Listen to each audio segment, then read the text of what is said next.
Não. Bom,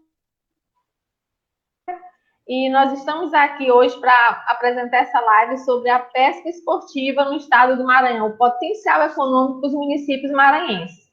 Nós temos aqui presente o engenheiro de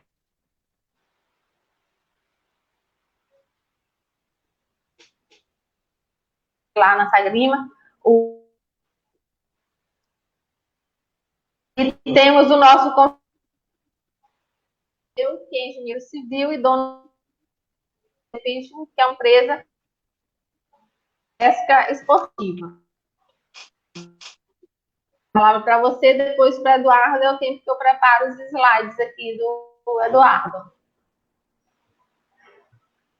Bom dia a todos, a todas. Em primeiro lugar, nós queremos agradecer o convite feito pela FAMEM para mediar essa conversa com o especialista nessa área no estado do Maranhão, que é o Eduardo Abreu, e agradecer realmente essa oportunidade. O Eduardo é uma pessoa conhecida nessa atividade, ele vai falar sobre si primeiro, ele é pescador esportivo há mais de 20 anos, então tem uma experiência muito vasta nessa área e é fundamental para a gente se assenhorar mais dessa atividade que a gente escute alguém que tenha essa experiência, que tenha uma vida toda aí nessa prática. Bom dia, Eduardo, e você com a sua palavra aí para se apresentar. Muito bom dia a todos, muito obrigado à FAMEM, obrigado a você, Pereira, da Sagrima, e também à engenheira Rita de Cássia. É um prazer falar sobre algo tão importante para nós. Eu costumo dizer que eu gosto quase tanto de falar sobre pesca esportiva quanto de pescar, né? Então, para mim é uma grande honra estar aqui com vocês e obrigado a todos que estão nos acompanhando também.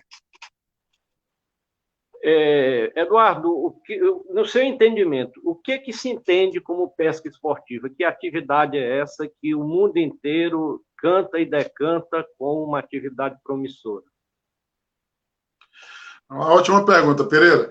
Porque realmente hoje a nossa intenção é dissociar o lado lúdico, né, da atividade da pesca unicamente como lazer, como prazer, como uma reunião informal, e a gente trazer também o lado de negócios, o lado empresarial, que é a transformação social, a transformação econômica a partir da pesca esportiva.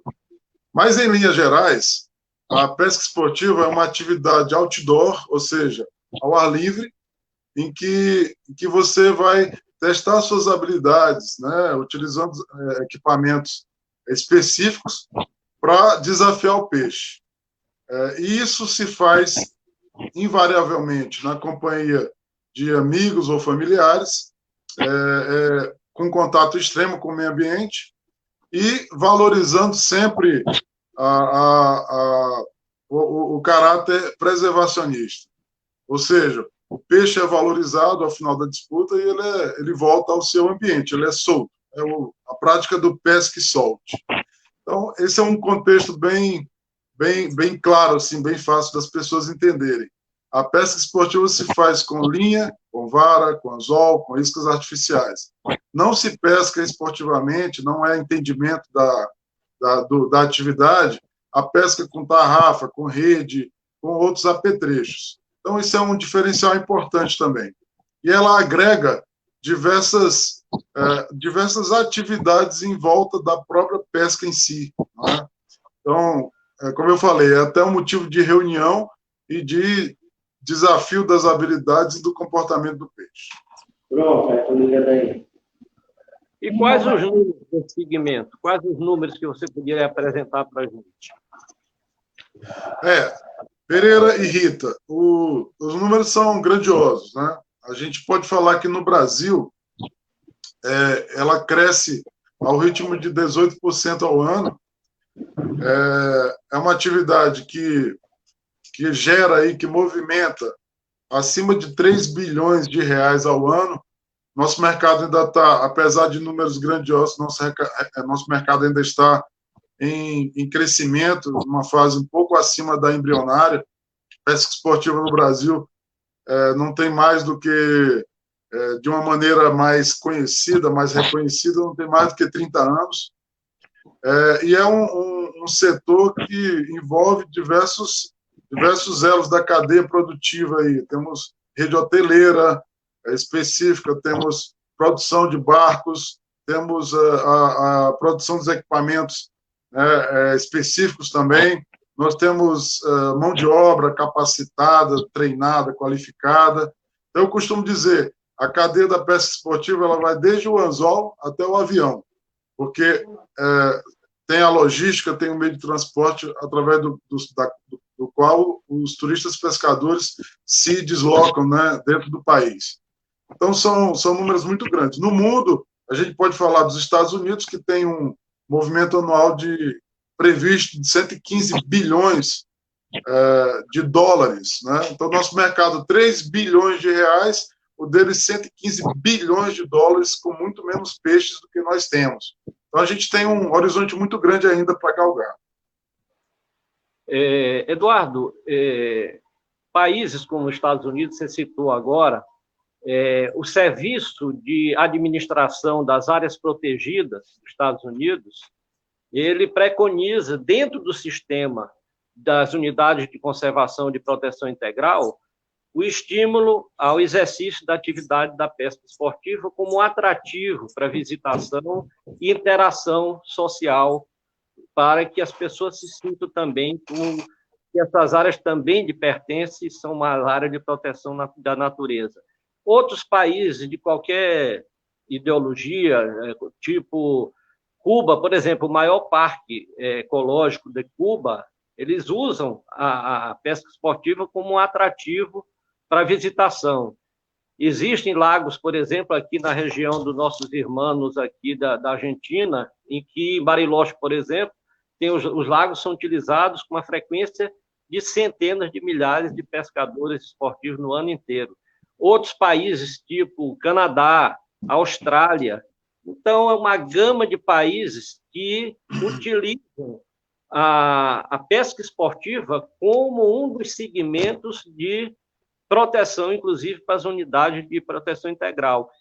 E aí, no Brasil, ainda existe um certo estigma contrário a essa atividade, ainda há aquele estigma de que maltrata o animal, etc. Então, eu queria que você, como pescador há 20 anos, e que conhece e já pescou em vários países, inclusive, que você nos dissesse o que você pensa e o que a ciência pensa com relação a essa questão desse paradigma aí, dizendo que a pesca esportiva ela maltrata.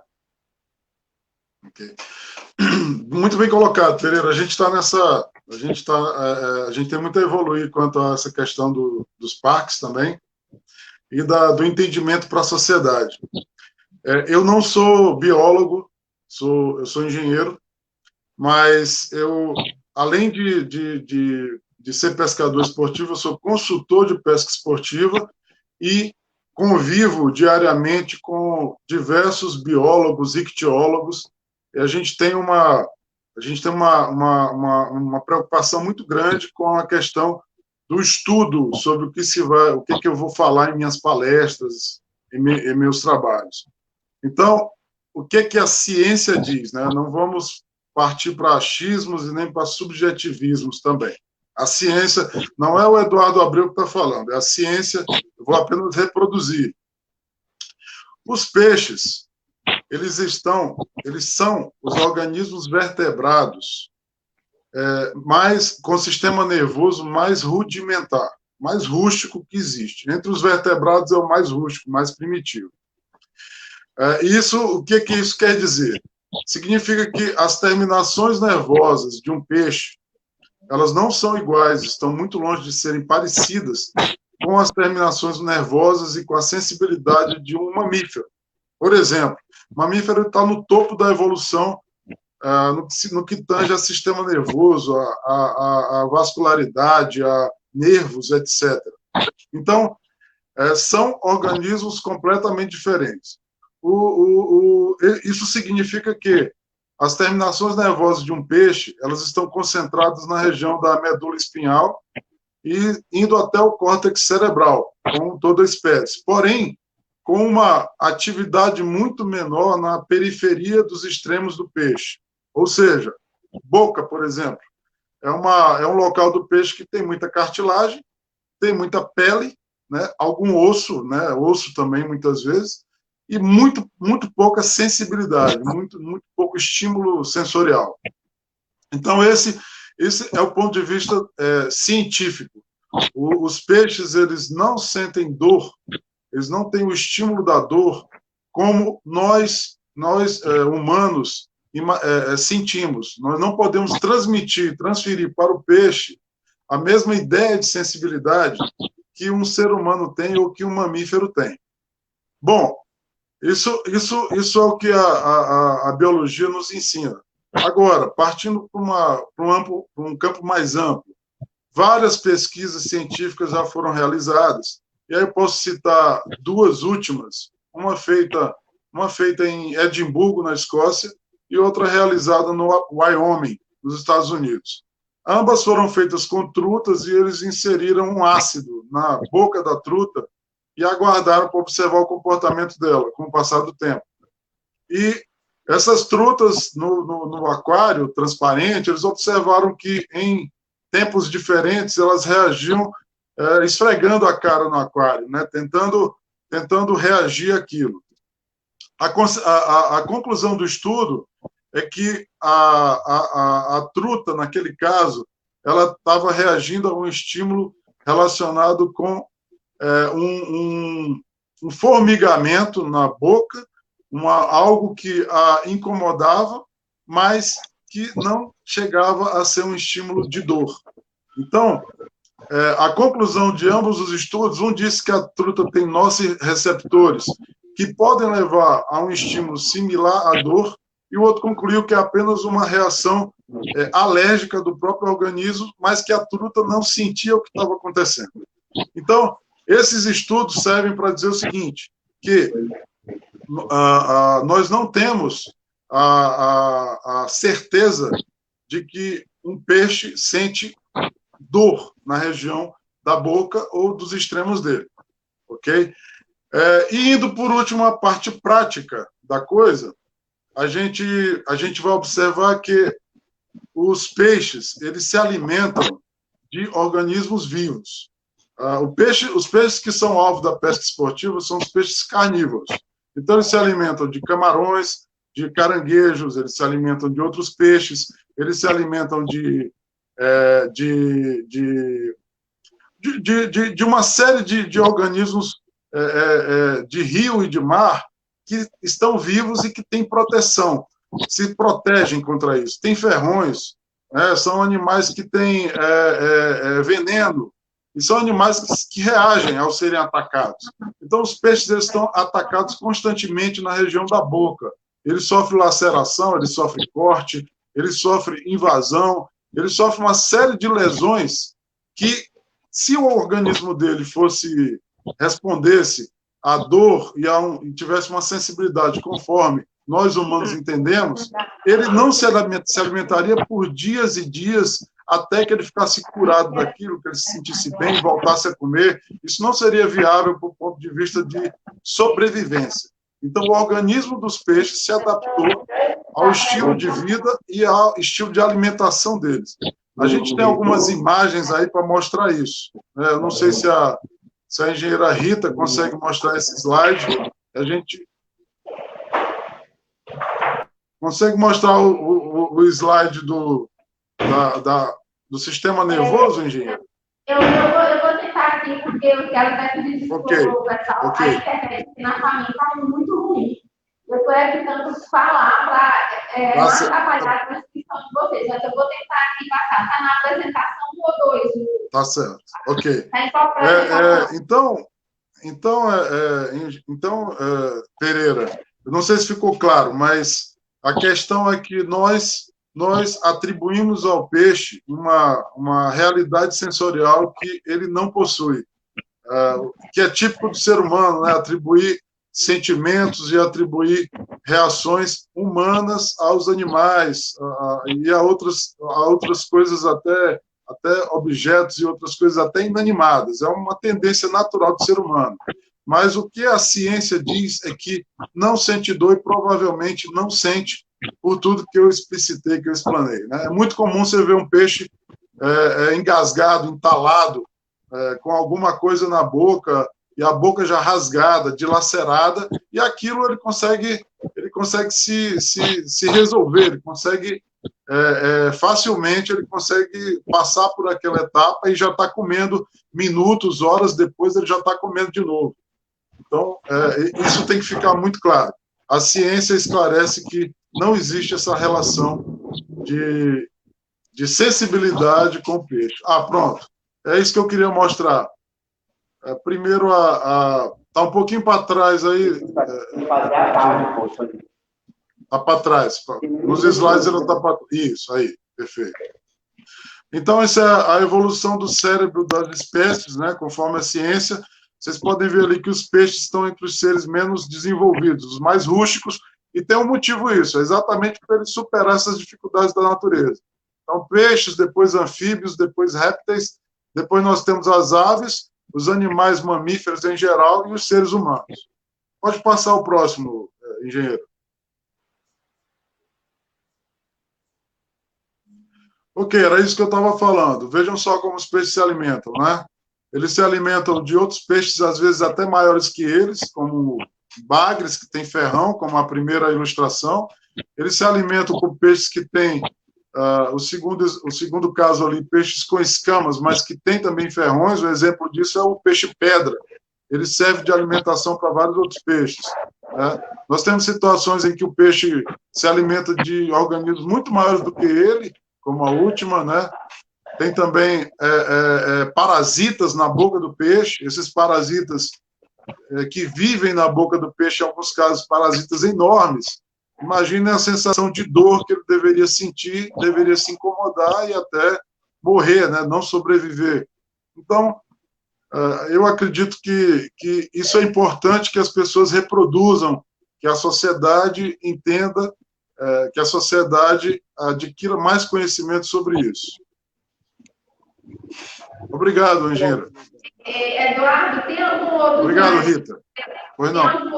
Tem algum outro slide que você queira apresentar? Essa aqui é a parte 2 do slide, vou mostrar a parte 2. A apresentação 1 é que você quer que eu coloque, eu vou tentar aqui, porque realmente a internet aqui hoje não está ajudando. Eu acho que a gente pode voltar, Rita, agora para a apresentação 1. Você pode deixar a 2 aberta, que a gente volta nela no final, e a gente vai para a apresentação 1. E aí tem bastante coisa que a gente vai falar. Pereira, fica à vontade, você e a Rita. Não sei se eu fui claro, se eu esclareci o tema. Tranquilo. Eu queria que você falasse um pouco sobre o marco regulatório da pesca esportiva no Brasil, quais são as instituições federais, a questão da regularização dessa atividade. A gente sabe que o pescador esportivo ele tem que ser cadastrado, e aí a gente queria que você falasse um pouco desse marco regulatório da pesca esportiva no Brasil. Ok, importante. A pesca esportiva ela sempre foi regulamentada pelo Ministério, antes era Ministério, depois virou Secretaria da Pesca, e historicamente ela tem as carteirinhas, né? O pescador esportivo embarcado, desembarcado, ele precisa ter a carteira para poder praticar essa atividade em território nacional. Mas a gente carece muito de fiscalização e a gente também carece do retorno desse investimento para o próprio pescador, né? Muitas vezes é bastante complicado para o pescador acessar os pontos onde ele quer pescar, porque há muito pouco benefício, há muito pouco retorno disso, ou pelo menos informação do retorno para os pescadores. Do ponto de vista de marco regulatório, a gente pode falar que... Aí, Rita. Então, marco regulatório. Em 2018, a gente teve a pesca esportiva reconhecida como esporte pelo Ministério do Esporte. Então, é uma atividade que hoje tem, inclusive, um código próprio e isso estimula a um outro desenvolvimento e uma outra cadeia de valor, que é a cadeia de valor das competições, torneios, eventos, através da pesca esportiva. Isso é muito importante, isso pode ser incorporado nos calendários festivos das cidades, né, dos municípios, dos estados, e isso foi muito importante para alavancar a entidade, as entidades desse marco regulatório. A pesca esportiva também tem a Agência Nacional, a ANEP. A pesca esportiva também tem confederações, federações e associações. Então, é um segmento que está em profunda organização em todo o território nacional. A gente sabe que, recentemente, na semana passada, a Assembleia Legislativa do Estado aprovou a lei que estabelece a política, que atualiza a política de turismo do Estado. E os esportes náuticos estão muito bem colocados nessa proposta de política que está, nesse momento, para a sanção do governador. Quais são as regiões do Estado que você identifica com potencial e que, nesse momento aí, que está se movendo, numa pré-campanha eleitoral, chama a atenção dos municípios, das pessoas que estão pretendendo administrar os seus municípios? Eu queria que você dissesse, no seu entendimento, pela experiência que tem, quais são as regiões do Estado que têm potencial para desenvolver essa atividade, que é uma atividade que ela gera empregos, ela gera postos de trabalho, ela suscita novos negócios e o aproveitamento das culturas locais. Eu queria que você falasse um pouco aí, pela experiência que você tem no Estado, quais são essas áreas com maior potencial. Ok. O Maranhão ele é muito privilegiado, né? A gente costuma ouvir isso em todas as searas, a gente costuma ouvir a seguinte frase, né? O Maranhão tem um potencial gigantesco. É muito comum a gente ouvir isso. Na pesca esportiva não é diferente. Mas eu vou explicar para vocês rapidamente por quê. O Maranhão tem, em um só estado, ele tem as características de praticamente todo o território nacional. O Maranhão tem a bacia amazônica, né, com os rios Gurupi, Rio Tocantins, e tem 1% da bacia do Araguaia. O Maranhão tem a bacia do Atlântico Leste, representada pelo Rio Parnaíba e afluentes. O Maranhão tem 60% dos manguezais do Brasil, né, então uma zona estuarina imensa, gigantesca, com restingas, com marambaias, com pântanos alagados. Nós temos a zona offshore, Maranhão Azul, né, a Amazônia Azul, né, como todos já sabem.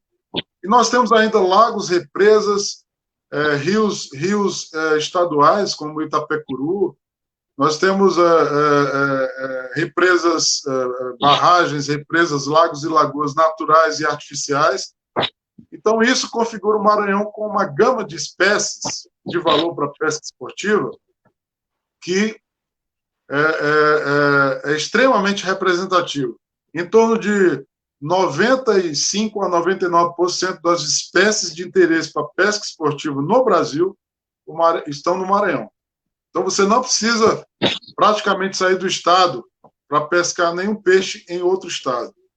Com exceção honrosa, claro, para o Cunaré-Açu, que é o maior exemplar entre todos, a maior espécie, com uma menção honrosa para o dourado, tem o dourado da Bacia do São Francisco, e tem o dourado da Bacia Platina.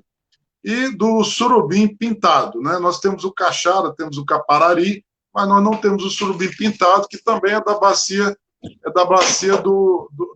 Platina, e tem também na Bacia do São Francisco.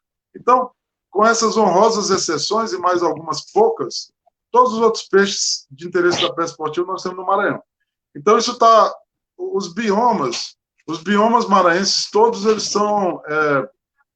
estão preenchidos, né, vamos dizer assim, eles estão em volta desses ambientes. Ou seja, é possível desenvolver pesca esportiva em praticamente todas as micro-regiões do estado. nosso potencial é realmente gigantesco e nós precisamos, sim, de políticas públicas para isso, nós precisamos, sim, do interesse das prefeituras, do interesse maior do próprio Estado, para que a gente possa expor essa caixa preta para o país, né?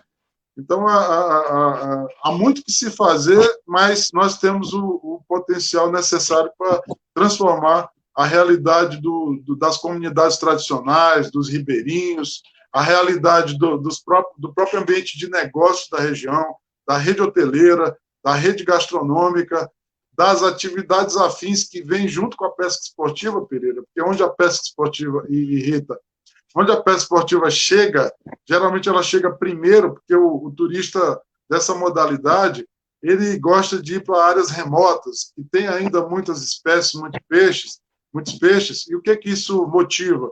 Motiva a abertura, a descoberta de outras vocações da região.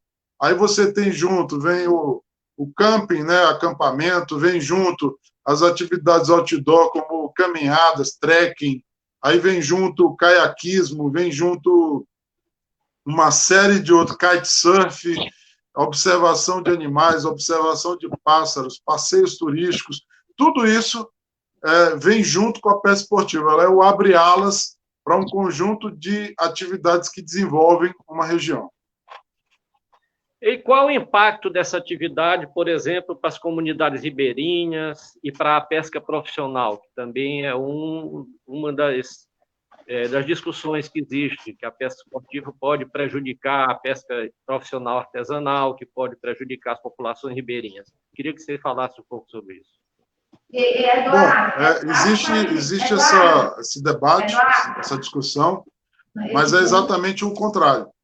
A pesca esportiva, ela reforça a vida, né, a pesca de subsistência, a pesca comercial, mas reforça amplamente a qualidade de vida da comunidade tradicional e do ribeirinho. Por quê? Por que nós temos essa conclusão? A pesca esportiva ela é uma atividade que cresce juntamente com a piscicultura, a carcinicultura, que é muito a sua área, né, Pereira? E com a aquicultura.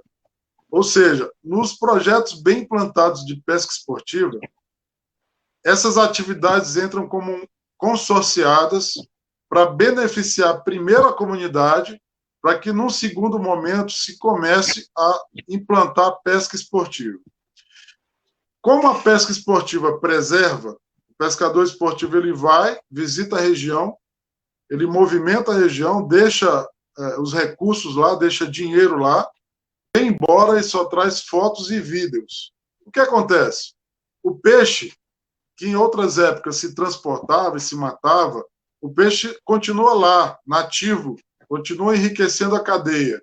Então, o pescador ribeirinho que mora na região, ele tem sempre um estoque saudável.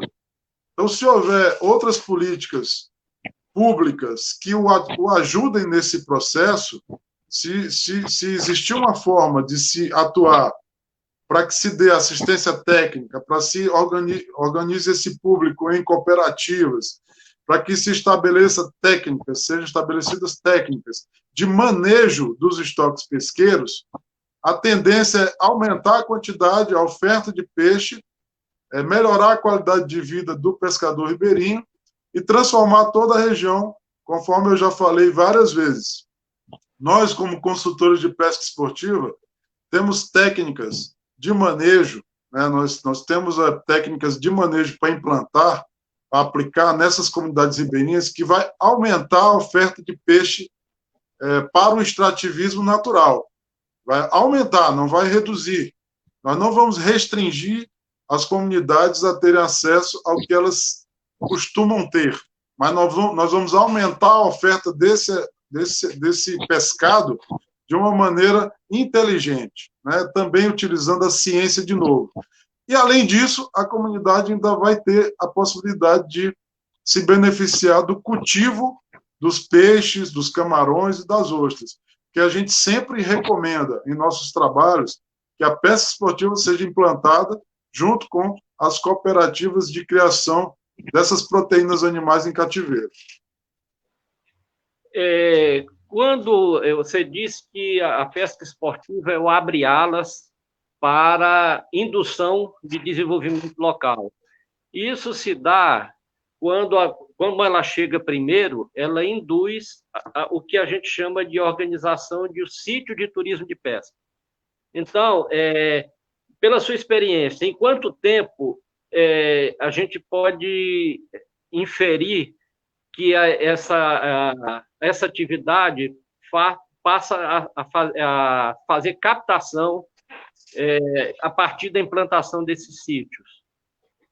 Quanto tempo duraria? Eu acho que a Rita quer falar alguma coisa, não? Não sei. Pereira, eu não estou conseguindo ouvir a Rita, mas eu estou te ouvindo. E, bom, essa questão Vocês estão conseguindo... Agora sim, Rita, te ouvimos agora. Desculpa. Bom, vou comentar a pergunta do Pereira, então. Então, Pereira, quanto tempo, né, para implantar a pesca esportiva? Não é isso que você perguntou? Ok. Bom, isso varia de região para região, porque você sabe que a pesca esportiva ela depende da oferta das espécies, né? Quais espécies tem na região que podem fomentar o turismo? O turismo pode ser nacional, internacional e regional, ok? Então, na nossa metodologia, nós desenvolvemos uma metodologia para isso, dentro dessa consultoria de pesca esportiva, e nessa metodologia a gente tem aí três momentos, 3 fases.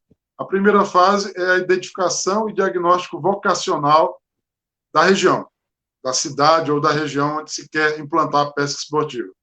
Então, a gente vai fazer esse diagnóstico e identificação e através também de prospecção de campo, de conversas iniciais com a própria comunidade pesqueira da região e outras atividades que vão nos levar a essa fase 1. Concluída a fase 1, a gente parte para o plano de captação e treinamento, né?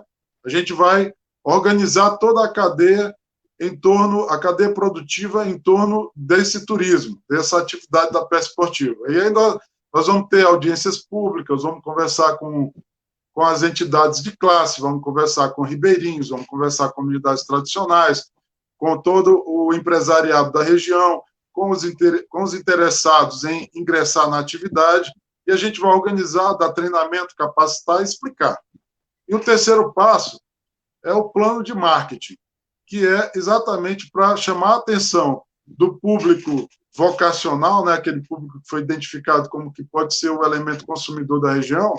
A gente parte para o plano de marketing, que é desenvolver e levar ao conhecimento do público-alvo que existe um novo destino, que esse destino ele está preparado para receber o turista pescador, que ele tem a infraestrutura necessária, que ele tem logística e que tem, no final das contas, também a realização do sonho do turista pescador. Então, respondendo a tua pergunta, geralmente, entre 4 meses e 6 meses, a gente conclui todas essas fases, né? Entre 4 meses e 6 meses, vai depender da microrregião, vai depender das características. Eduardo, tem uma pergunta aqui do Jadson. Desculpa, Pereira, desculpa. Só uma coisa importante. Depende muito para a gente ter no final de 6 meses o início vamos dizer assim, da venda do destino, né, da divulgação do destino. A gente precisa muito que as ações identificadas nesse plano que elas sejam implantadas, né, pelos interessados, ok? Então depende de ter um local lá, um hotel para se hospedar, depende de ter o barco adequado, depende de ter... Existe uma infraestrutura que precisa ser... A gente dá o diagnóstico, a gente prepara tudo, mas tem uma parte que depende realmente dos interessados locais, poder público e iniciativa privada. Parece que a Rita quer fazer uma pergunta. Pois não. Estou ouvindo. Vocês estão conseguindo me ouvir? Sim.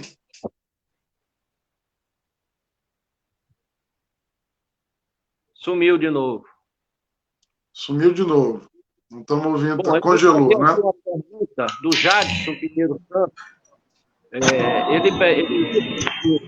estruturação dos pontos Vocês estão conseguindo me também é uma ouvir? realidade que precisamos mudar, não só no Sim, Maranhão. Rita, eu te ouço. Pereira, a Rita está falando aí, Rita. Pereira, deixa-me que eu replico. Pode falar, Rita. Eu queria pedir desculpa a todos, porque realmente hoje o sinal da FAMEM não está dando qualidade para essa live, certo? Um assunto muito importante. A gente tem o Jadson Pinheiro, que é da Engenharia de Pesca da UEMA, que ele já falou que precisa ter uma conscientização dos pescadores esportivos para melhorar o esporte, que o Nordeste todo precisa de portos adequados para essa prática. E a gente conversou muito ontem, eu e Eduardo, sobre a pesca esportiva e o potencial em várias regiões do Maranhão. E eu, como sempre, puxo da minha região, falei da barragem do Flores, né? A gente viu a questão da Baixada Maranhense, na região ali de Carolina, região de Estreito, Primeira Cruz. Então, a gente, conversando ontem, deu para perceber que é uma prática esportiva que pode beneficiar várias regiões do Maranhão, norte a sul, leste a oeste, tanto a parte da Baixada, como a parte dos lençóis maranhenses. Então, é uma prática que deveria ser realmente olhada com outros olhos pelo poder público, os municípios olharem a sua capacidade de desenvolver, porque isso aí leva outras cadeias produtivas, como ele já falou, os hotéis e outras lojas, souvenirs. Aí você, por exemplo, uma região onde vai ter isso, pode trabalhar as mulheres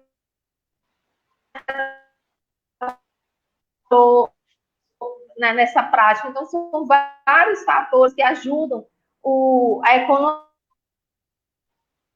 Eu passei de forma aleatória aí para ver se mostrava alguma coisa para quem estivesse vendo ter o que ler, já que a gente está com esse problema de som e de imagem travando, certo? Eu quero parabenizar mais uma vez tanto o Eduardo como o Pereira por esse assunto importante, que a gente possa, depois, no futuro, num outro horário, fazer novamente com a internet melhor, que a gente vai ver uma forma de melhorar isso aqui. E aí, tinha as perguntas, todas as perguntas, como eu estou tendo problema, o Pereira, que está melhor, fica fazendo, e quando precisar de alguma coisa, é só falar comigo. Eu vou ficar aqui só olhando vocês. Rita, muito, muito importante todas as suas colocações.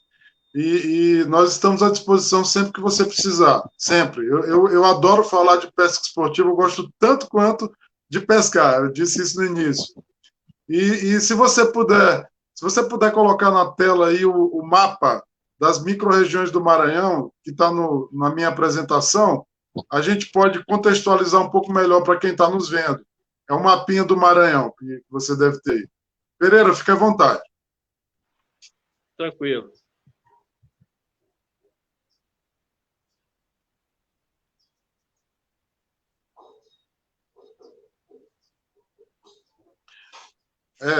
Rita, pode voltar 2 slides? Pode voltar 2 slides, por favor?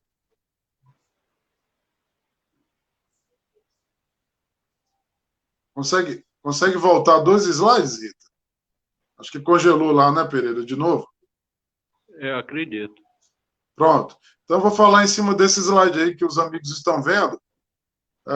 Todas essas regiões aí que eu coloquei no mapa são regiões onde a gente pode implantar a pesca esportiva com sua cadeia de valor extensa. Então, vocês estão vendo aí que ali tem a região dos Cocais, nós temos a região ali do Rio Flores, nós temos a região Alô? E nós temos a região também da represa de Boa Esperança, lá em Nova York, nós temos a região de Alto Parnaíba, Tasso Fragoso, nós temos a região de Carolina, de Estreito, inclusive lá em Carolina já tem operação, lá já tem um operador explorando isso, um guerreiro que é o Marreco, com seus tucunarés azuis lá, uma região que eu recomendo visitar também. Nós temos a região do Delta do Parnaíba, que também nós fomos pioneiros lá e iniciamos lá um piloto lá que hoje está sendo tocado com muita qualidade lá pela Baluarte Turismo. Nós temos outro piloto em Primeira Cruz também, andando bem também. Temos toda a Baixada Maranhense. Então, todas essas regiões, elas podem tranquilamente absorver a pesca esportiva. Você fala da atração que a pesca esportiva faz para outras atividades. Então, que são atividades que entrariam em consórcio com a pesca esportiva. Eu queria que você detalhasse melhor, por exemplo, com relação às comunidades locais.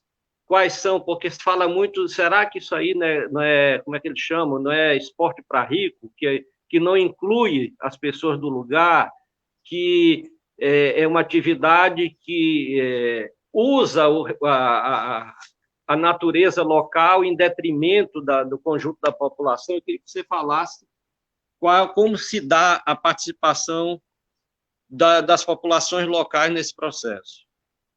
Ok. Pereira, não existe pesca esportiva enquanto atividade turística sem a participação dessas pessoas, né? Não existe. Está travado? Você está me ouvindo, Pereira? Estou ouvindo, mas eu estou... Okay. Agora eu estou. Deu uma travada aí rápida. Então, não existe atividade da pesca esportiva, o turismo da pesca esportiva, enquanto negócio, né, não existe sem a participação ampla da sociedade local. Então, essa participação se dá de que maneira? A gente tem a capacitação dos ribeirinhos para atuarem em diversas frentes. Eles vão atuar como guias de pesca, eles vão atuar como guias da natureza, né, de turismo, como piloteiros dos barcos, eles vão atuar como donos ou como funcionários empregados do ramo hoteleiro, do ramo de alimentação, gastronomia. Em vários locais você se hospeda em pousadas rústicas que foram adaptadas por ribeirinhos, por pessoas da comunidade. Então, é uma ampla, né, uma gama muito ampla de ocupações que são ofertadas para as comunidades tradicionais.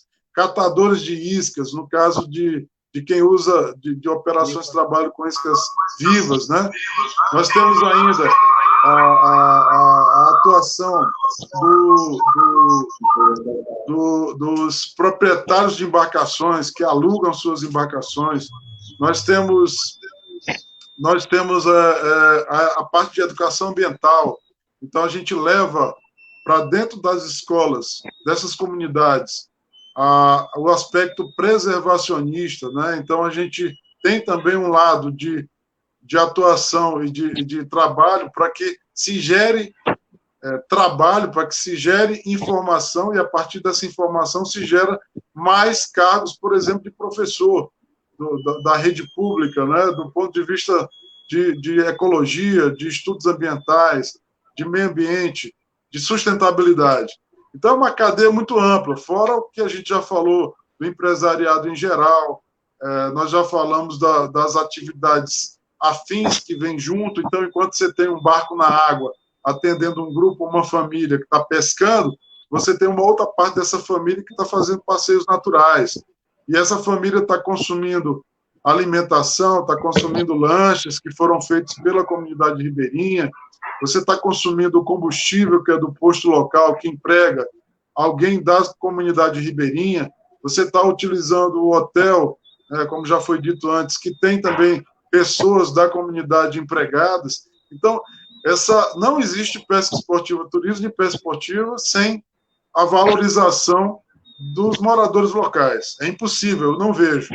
E dentro do nosso trabalho de consultoria, eles são extremamente privilegiados. Tem aí na tela aí, a Rita ela projetou aí para nós um comparativo básico aí de quanto vale um peixe morto com peixe vivo. Vejam que o peixe, quando ele é morto, ele gera essa atividade apenas uma vez, né? Ele vai gerar um aluguel de barco, um consumo de combustível, um gelo, o consumo da alimentação e bebidas, os honorários dos ajudantes, né, o guia de pesca, etc., o transporte do pescado, o lucro e algumas outras atividades, mas isso só acontece uma vez. Porque aquele peixe foi tirado da natureza, ele foi morto, ele não vai ter descendentes, não vai gerar alevinos, não vai gerar renovação do estoque. Ele, finito, acabou.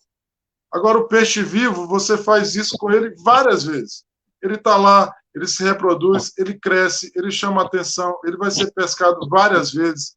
Nós temos inúmeros estudos mostrando que o peixe que é bem manuseado, que é bem capturado, que fica o tempo relativo fora d'água, ele volta para o ambiente dele tranquilo, em plenas condições de sobrevivência e de restaurar o ciclo de vida dele. Então, é só ganha-ganha. Todo mundo ganha com o peixe vivo. Agora, claro, a comunidade, a população tem o direito de se beneficiar desse peixe para ela, para si, como ela sempre fez.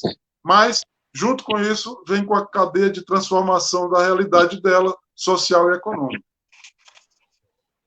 Muito bem, eu acho que foi muito bem explicado aí essa última fala sua.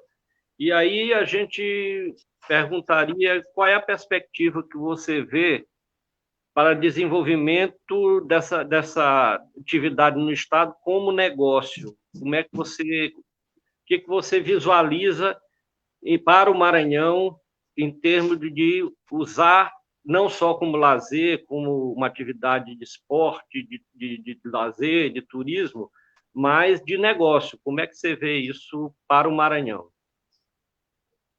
Ok.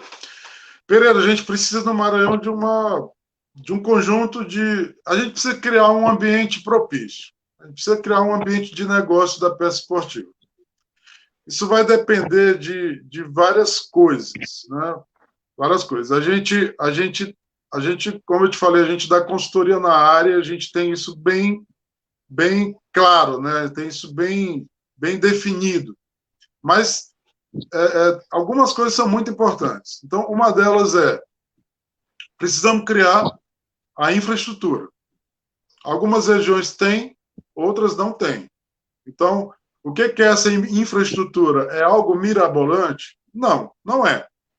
Basta para ter uma infraestrutura numa região, para começar a pesca esportiva de uma maneira séria, a gente precisa apenas, pode começar com apenas um ponto, com apenas uma operação de pesca, com apenas uma atividade de oferta disso, desde que tenha o tripé mágico, né? Que é local para dormir, local para se alimentar e a capacitação e a estrutura, equipamentos, né, embarcação adequados. Então, se você tiver esse tripé mágico, junto com a oferta de peixes, e de espécies esportivas de interesse, você começa a desenvolver a pesca esportiva de alguma forma.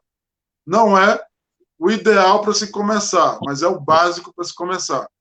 E tem uma coisa muito importante também, que essa permeia todo o resto, que são duas, na verdade, né? Uma é a questão da logística.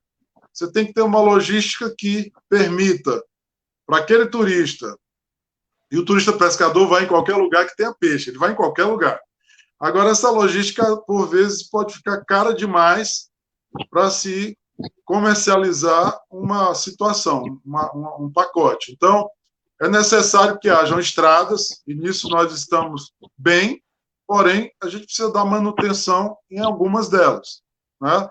O nosso potencial, você me perguntou ainda agora, nosso potencial é muito parecido com o potencial do Pará. O Pará é o estado que mais se aproxima em termos de potencial do Maranhão. Só que o Pará, ele tem uma zona offshore muito mais distante e menor, e o Pará tem bem menos manguezais que o Maranhão. Em contrapartida, ele tem mais ambiente amazônico, bem mais do que o Maranhão. Mas o Maranhão também tem ambiente amazônico. E o Maranhão também tem a bacia do leste e do Cerrado, que o Pará já não tem a bacia do leste, do Atlântico Leste. E, então, então, por isso que o Maranhão tem mais potencial. Agora, o Pará, ele recebe por ano em torno de 10 mil, o ano inteiro, 10 mil turistas pescadores. O Maranhão ele tem esse potencial de receber até mais. E o Pará tem poucas estradas. O Pará é mais difícil a logística, tem muito voo regional. Você pega um voo doméstico, chega em Belém, aí de Belém você tem que pegar um regional para algum lugar, torna-se caro o pacote, né?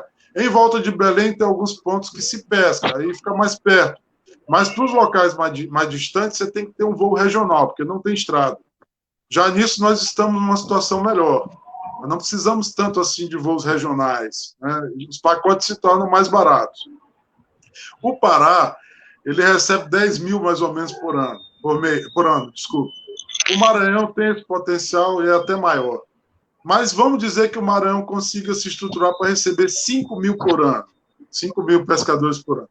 Você imagina os 5 mil pescadores que deixam no Maranhão de forma direta, em torno de 5 mil reais, e de forma indireta, mais 2 ou 3 mil reais. Nós estamos falando de 5 mil pescadores que deixam em torno de 8 mil reais por ano, para começar a história.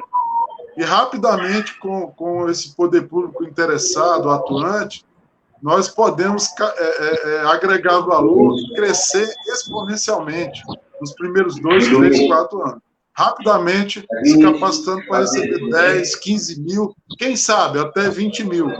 A cidade de Barcelos, no Amazonas, que é o maior município, é o segundo maior município do Brasil, ela recebe 15 mil americanos só no segundo semestre. Claro, lá tem um peixe que é fabuloso em termos de marketing, de mídia, também de pescar, que é o tucunaré-açu. Mas o Maranhão o Maranhão não fica muito atrás, porque ele tem em suas águas o peixe mais cobiçado pelos pescadores do mundo inteiro, que é a nossa pirapema, protegida por lei, né, o tarpon, camurupim, pirapema, o mesmo peixe, protegido por lei desde 2018, mas que nós fazemos de conta, fazemos vista grossa. Para nós, pouquíssimas pessoas sabem disso e dão valor para isso. Muita gente mata ainda a pirapema, mesmo sendo um crime ambiental, desde 2018, na portaria 445 do IBAMA. Então, esse ambiente de negócios precisa ser construído a 4 mãos. Voltando à sua pergunta, né? O ambiente de negócios é basicamente o que a gente precisa, que é a iniciativa privada, que o poder público, que a sociedade entenda que a pesca esportiva é ganha-ganha e gera uma cadeia de valor gigantesca. O Jadson... Pereira, vocês estão me ouvindo? É porque é o seguinte, nós temos agora 6 minutos para encerrar a live. E aí tem um comentário muito interessante do Jadson, que ele fez aqui. Fizemos um estudo recente na Laguna da Jância e encontramos praticantes que gastam desde R$50 por mês a praticantes que gastam mais de R$1.000 por mês. Não apenas para praticantes. E aí, o negócio dele, em cada polo seguir com o poder público, montar esses polos de pesca, que aí, como o Eduardo fala, pesca aqui no Maranhão, tem os polos de pesca, mas há o pescador internacional, tem o pescador regional, tem o pescador local, há o pescador brasileiro. Então, veria quais as potencialidades do Maranhão em cada um desses pontos melhores de pesca. E você vê que pode ser o pescador da cidade, por exemplo, de Tuntum, a minha cidade, lá na barragem do Flores. Pode ser aquela estrutura que monta o restaurante ali na margem da barragem. Tailândia tem um município de São José dos Varzeiros, tudo ali na barragem do Flores. Poderia esses 3 municípios, em cada um na sua divisa lá, estar desenvolvendo essa pesca esportiva, certo? Da barragem do Flores. E aí gerando emprego e renda. Certo? E essa pesca, como ele falou, é aquele que vai com seu anzol, sua vara de pesca, a mais simples, a mais cara, quer dizer, mas é um esporte democrático, certo? Então, eu mais uma vez, eu peço desculpa por essa live, a internet está muito ruim, que hoje aqui não deu para fazer como a gente tinha planejado, e aí também já estou passando a palavra para vocês darem o encerramento da live. Com relação aí à colocação feita pelo Jadson, o Jadson está conosco, a UEMA está conosco na Sagrima, trabalhando na elaboração de um primeiro projeto nessa área da pesca aquicultura, da pesca esportiva, na Laguna da Jance. Nós sabemos que, por um decreto governamental de 2015, essa região da Lagoa da Jansen, ela é considerada e era destinada ao lazer da população, a trabalhar com atividades que sejam atrativas do ponto de vista de que a população realmente se interesse em frequente com todos os atrativos que a Laguna apresenta.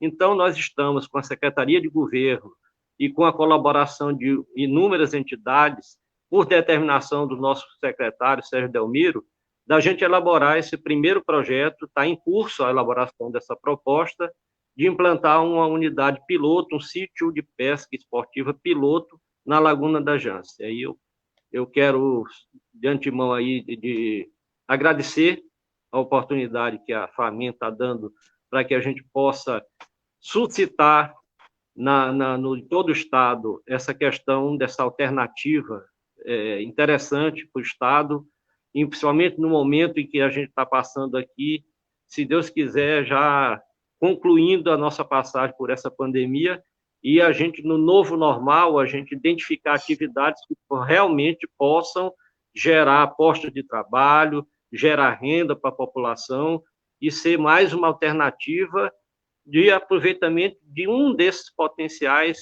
que eu não diria caixa preta, como falou o Eduardo, eu diria que é um dos segredos do Maranhão que precisa ser descoberto para o Brasil e para o mundo. Muito obrigado. Com a palavra aí, o Eduardo. Eu tenho só a agradecer a vocês. Conforme disse o Jadson, é muito democrático, e a Rita também reforçou, a Rita disse que é muito democrático. Eu citei o exemplo lá do Pará, do turismo que vem de fora do estado, claro, né? Esse é um turismo, uma das facetas do turismo, mas pode ser, claro, o turismo regional ele também é incrementado e com tarifas completamente diferentes. Foi só para dar uma ideia sobre isso. No geral, eu queria dizer para vocês que cada vez mais a gente está dando passos aí consistentes para implantar a pesca esportiva no Maranhão como uma atividade de transformação socioeconômica. Eu me coloco à disposição, eu e a Maranhão 3D Fishing, para prestar esclarecimentos, informações, para dar consultoria. A gente tem uma metodologia pronta para implantar em qualquer região, qualquer lugar do Maranhão.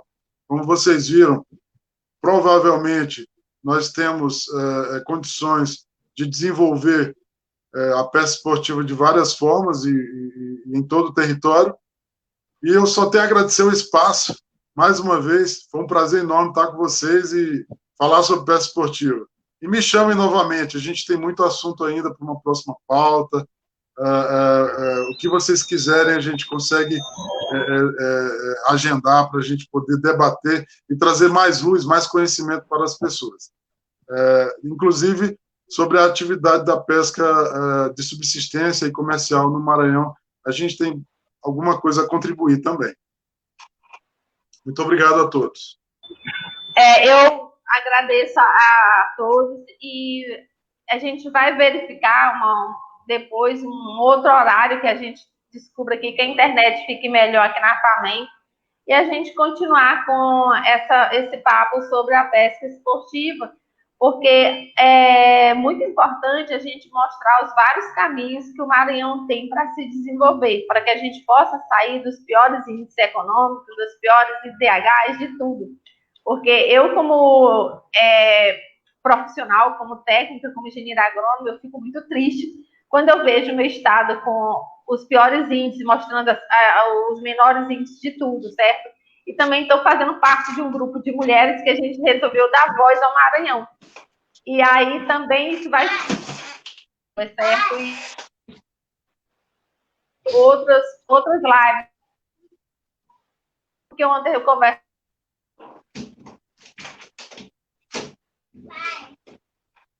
Muito obrigado, perfeito.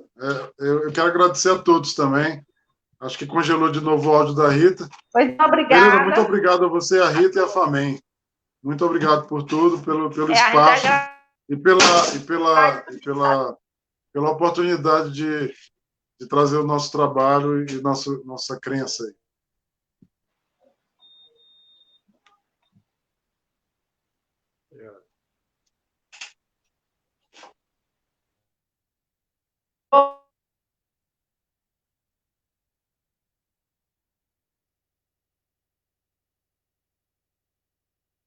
Acho que o Pereira deixou a live aí, Rita. Acho que é porque congelou a sua imagem. E forte abraço a todos. Até a próxima.